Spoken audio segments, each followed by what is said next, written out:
कामदगिरी में प्रभु के पास भगवान श्री राम आज अर्धरात्रि में ही जाग गए। सीता जी ने एक स्वप्न देखा है। सीता जी अपना स्वप्न बताते हुए कहती हैं कि प्रभु मैंने स्वप्न में देखा भरत जी अयोध्या के समाज को लेकर के यहाँ चित्रकूट आ रहे हैं। सीता का हाथ पकड़ लिया राम जी ने कहा जानकी यह तो शुभ स्वप्न है। अरे भाई भरत नहीं मिला, उसके मिले बगैर हम चले आए। भाई भरत आ रहा है। कहा कि हाँ प्रभु मैंने स्वप्न में देखा कि गुरुदेव भी साथ आए हैं और तीनों माताएं भी साथ में आई हैं। राम जी बोले तो और आनंद की बात है, लेकिन तुम रो क्यों रही हो? तब सीता जी ने कहा प्रभु मैंने स्वप्न में माताओं को तो देखा लेकिन वैदव्य वेश में देखा है। तीनों माताओं के सुन करके या भगवान को आघात लगा। प्रभु श्री राम के अश्रुपूरित नेत्र। कहा लखन ये स्वप्न सत्य ना हो, कहीं कोई बुरा समाचार सुनने को ना मिले। भाई लखन सहित प्रभु ने स्नान किया, त्रिपुरारी महादेव का पूजन किया, ऋषि मुनियों को वंदन करके पूजा करके प्रभु अपने आसन पर बैठे। उत्तर दिशा में देखा भगवान ने तो धूल उड़ रही थी, पशु पक्षी भाग करके आ रहे थे कामदगिरी की ओर। वन में एक आतंक सा फैला हुआ था। भगवान एकदम से अपने आसन से उठ खड़े हो गए। कारण क्या है? वन में आतंक क्यों फैला हुआ है? अरे ये प्राणी इतने भयभीत क्यों हैं? उसी वक्त सब कोल किरात दौड़ते हुए आए, चढ़े कामदगिरी पर, भगवान को प्रणाम किया, सब समाचार सुनाया। प्रभु अयोध्या के समाज को लेकर के भरत जी आ रहे हैं और मेरे सेन संग चतुरंग नथोरी। अरे साथ में चतुरंगड़ी सेना भी है। भरत आ रहे हैं ये सुनकर तो भगवान प्रसन्न हुए, लेकिन साथ में चतुरंगड़ी सेना है यह सुनकर के चिंतित हो गए। बंधुओं ये विचार करने वाली बात है कि भगवान चिंतित क्यों हुए? क्या भगवान ने ये सोचा कि ये युद्ध करने के लिए आया होगा? भगवान ने जब ये सुना कि साथ में चतुरंगड़ी सेना है तो भगवान को चिंता हुई कि जरूर ये राजगादी सौंपने आया है, क्योंकि जिस राजा का राज्य अभिषेक होता है उसको सेना भी सौंपी जाती है। और यदि भरत राजगादी सौंपने यहाँ तक आ रहा है तो अब मैं सत्य का पालन कैसे करूंगा, अब सत्य का निर्वाह कैसे करूंगा, क्योंकि भरत के भाव और प्रेम के आगे मैं सदा हारता आया हूं। अब सत्य का निर्वाह कैसे होगा, ये चिंता हुई है भगवान राम को। लेकिन लखन जी ने प्रभु की उस चिंता को उल्टा अर्थ लिया। लखन जी रोष में आकर के बोलने लगे। लखन जी ने यहाँ तक कह दिया कि प्रभु साथ में सेना लेकर के यहाँ भरत आ रहा है, इसका अर्थ स्पष्ट है कि अयोध्या की राजगद्दी प्राप्त करके भरत को अभिमान हुआ है। वह सेना लेकर इसलिए आ रहा है कि आपको मारकर वह अपने राज को निष्कटंक बनाना चाहता है।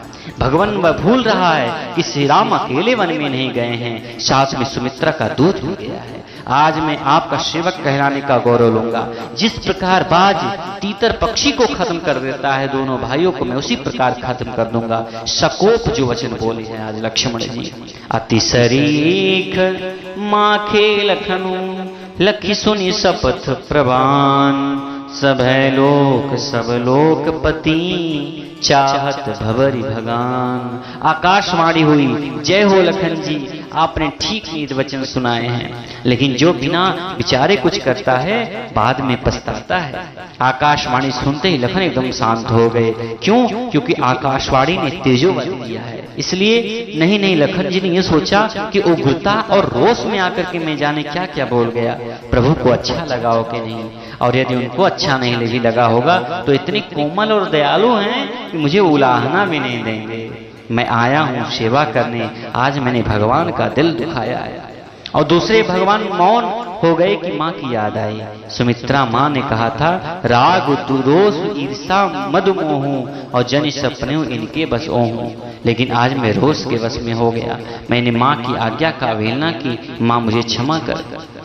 राम जी बोले लखन भैया तुमने जो भी कुछ कहा मुझे सब अच्छा लगा। तुमने बिल्कुल ठीक कहा कि पद प्रतिष्ठा पाकर किसको अभिमान नहीं होता। ठीक है, भगवान जब इतना बोले तो लखन जी के मस्तक से आधा बोझ तो दूर हो गया। देखो छोटों को उलाहना भी कैसे देना चाहिए ये भी रामायण सिखाता है। तुमने ठीक नीत के वचन सुनाए लखन।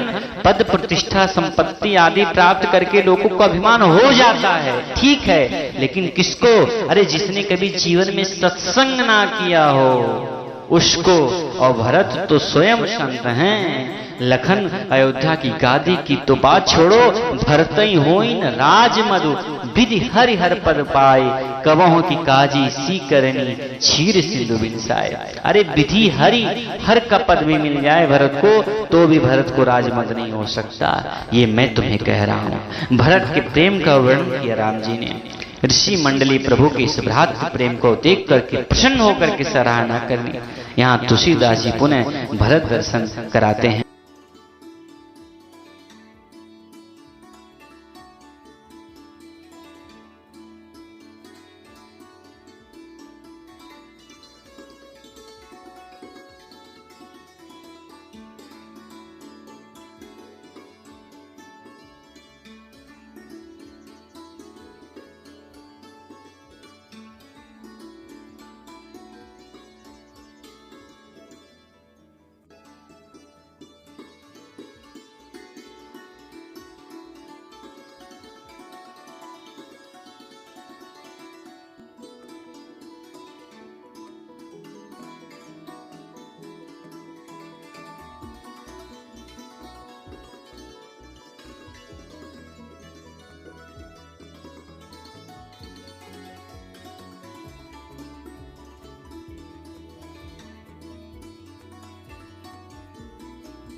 जी अयोध्या का समाज लेकर के आगे बढ़ रहे हैं। बड़े मंगल शकुन हो रहे हैं महाराज। विचार किया लगता है आज जरूर राम दर्शन होगा।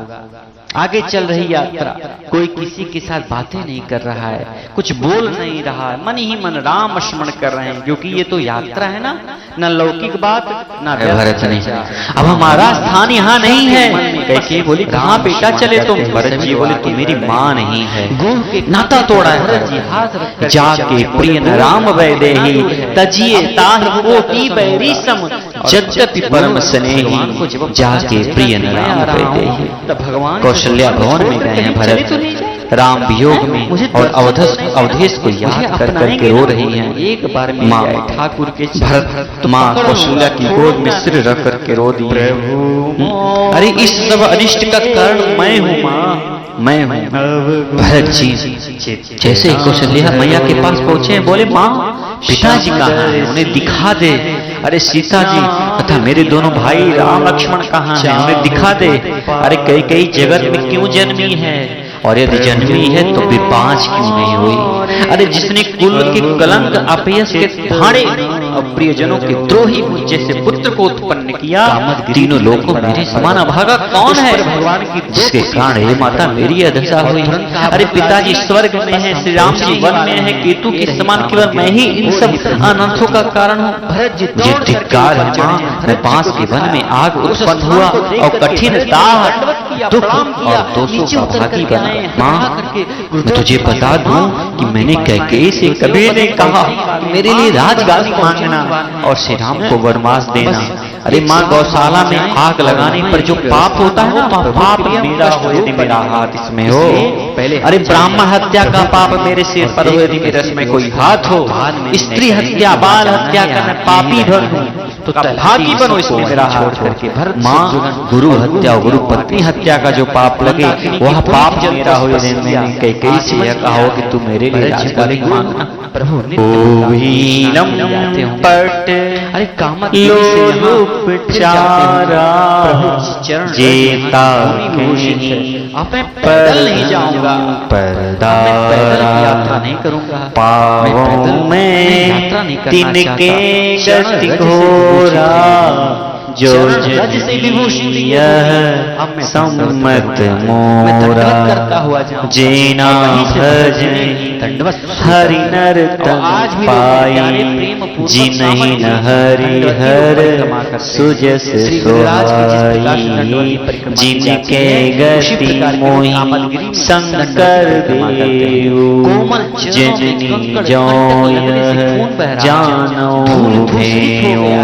माँ कौशल्या ने दोनों भाइयों को हृदय से लगाया। माँ ने कहा बस कर बेटा बस कर, मैं जानती हूँ इसमें तेरा कोई हाथ नहीं है। अरे भविष्य में यदि कोई इतिहासकार कथाकार पंडित ये कहे इसमें भरत का हाथ था तो उसकी 71 से बढ़िया नरक में जाएंगे।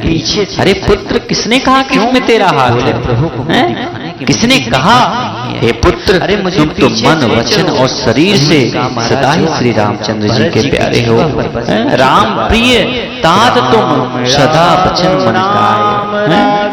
श्री राम तुम्हारे प्राणों से भी बढ़कर प्रिय हैं और तुम भी श्री राम रघुनाथ को प्राणों से भी अधिक प्यारे हो। अरे चंद्रमा चाहे विष चुआने लगे, पाला बरसाने लगे, जलचर जीव जल से विरक्त हो जाए और ज्ञान हो जाने पर चाहे मोह न मिटे, पर तुम श्री रामचंद्र के प्रति फूल कभी नहीं हो सकते। भरत जी इसमें तुम्हारी सम्मति है? अरे जगत में ऐसा कोई कहता है वे स्वप्न में भी सुख और शुभ गति को नहीं प्राप्त कर सकते। माँ भगवती कौशल्या के स्तनों से दूध बहने लगा है, नेत्रों में जल। वाणी को सुन करके इस प्रकार बहुत विलाप करते हुए सारी रात बैठे ही बैठे बीत गई। वामदेव वशिष्ठ आदि इत्यादि आए हैं, मंत्री लोग आए हैं, महाजनों को बुलवा करके फिर मुनि वशिष्ठ जी ने परमार्थ के सुंदर समय अनुकूल वचन कह करके बहुत प्रकार से भरत जी को उपदेश दिया। वशिष्ठ जी ने कहा हे पुत्र हृदय में धैर्य रखो और आज जिस कार्य के लिए करने का अवसर है उसे करो। गुरु जी के वचन सुनकर भरत जी उठे हैं, उन्होंने सब तैयारी करने के लिए कहा। वे तो मैं बताई हुई विधि के द्वारा राजा की देह को स्नान कराया गया, आदि अनेक प्रकार से जो है जो भी रसगार क्रियाएं होती हैं सब कुछ कराया गया है। श्री राम जी की ओर मुख किए खड़े थे, भरत जी पीठ पीछे थे, उन्होंने देखा नहीं, भगवान ने नहीं देखा।